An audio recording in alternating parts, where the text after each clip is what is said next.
Macky Sall devra compter avec Idrissa Seck doublement. D'abord pour la tonalité que Damal Kadior va faire résonner partout où besoin se fera sentir. Ensuite, pour les largesses que lui donne la Constitution sénégalaise, votée à l'Assemblée nationale en 2016, sous l'impulsion de son bourreau, le Macky, qui a voulu le renforcement des droits de l'opposition et de son chef. Le prince de Thiès, arrivé second à la présidentielle, remporté dès le premier tour par le descendant d'une famille guerrière, le lui rappelle, ne disant pas autre chose que trêve de cachotterie politique avec les pépères d'anciens présidents Père Wade et Abdou Diouf et retour au dialogue politique avec les acteurs reconnus, d'une part, de notoriété électorale et promue par les Sénégalais comme les principaux interlocuteurs battant pavillon opposition, d'autre part. Si ce n'est un appel au respect des principes, sur la forme et dans le fond, sans exception aucune et jeu de mots aux perceptions juridiques, c'est à ne rien comprendre à la vitesse physique que convoque l'ancien de la terminale C avant Vaud, à la vitesse de sédimentation de l'action politique enclenchée par le Macky, le SEC apporte la réaction chimique pondérée certes, mais sans morse. Le SEC Idrissa se veut sans ambiguïté. Il entend exister en tant que chef de l'opposition, jouir des prérogatives constitutionnelles taillées sur mesure, et ne pas être largué pour un défilé. Surtout celui du 4 avril prochain, la reconnaissance en tant que telle du leader de l'opposition et donc d'alter ego du président-chef de parti. Bingo!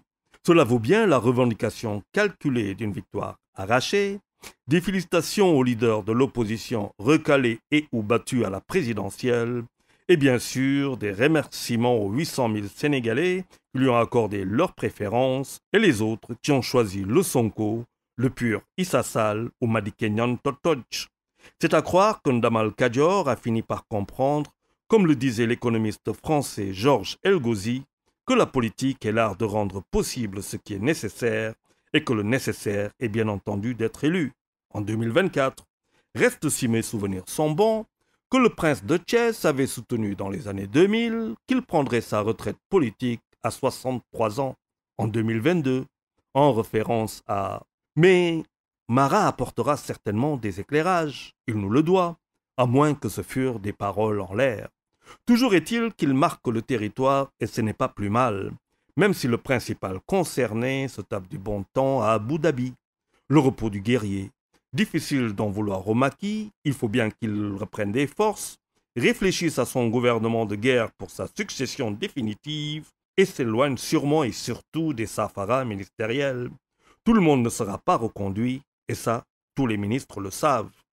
Quel métier difficile que celui du président de la République, qui plus est, face à un Idi déchaîné, un Karim Wade revanchard, un Khalif de Rebus requinqué et des Sénégalais fervents de transfert, une économie globale en processus de démondialisation et la menace d'une hausse soutenue du pétrole. Compliqué que tout ça, et oui, ça promet, et ce n'est pas pour déplaire. Juma Mubarak et bon week-end à tous.